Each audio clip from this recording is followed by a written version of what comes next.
there's this impression, this belief that there is no hope, you know. That's when it's more important than ever that we come in against all odds and try to do something. That's Kassig before he was taken captive by ISIS, speaking openly about his passion to making a difference in places where all hope seemed to be lost. But it's that drive to make a positive change that ultimately put him in harm's way.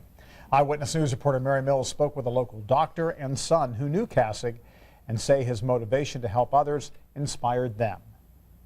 Indianapolis pediatrician Gary Halberstadt has gone to Honduras 8 times to help provide medical care to impoverished people in remote villages. On one trip, his son Cameron joined him. That was probably one of my best, favorite life experiences. It's eye-opening, and you know, it's something that you never forget, and you're there for a purpose to lend whatever hand you can. He and Cameron aren't surprised that Peter Kassig was driven to do the same, especially in a war-torn area where most people wouldn't go. That's just kind of the person he was. Cameron grew up with Peter. They were in scouting together.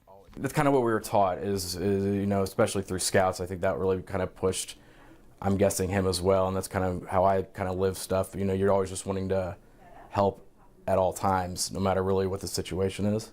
While Gary never felt fearful or in danger while in Honduras, his group did cancel recent trips there because of increased violence.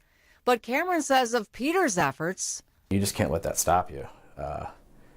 And I think that's what he was good at. I mean, he knew his risks. Both hope that despite his death, Peter's passion for helping others will continue to inspire. I think his legacy will live on in terms of all the important work he's done. And already it's certainly touched people well beyond our city. Put people before himself, cared about his family, cared about his friends.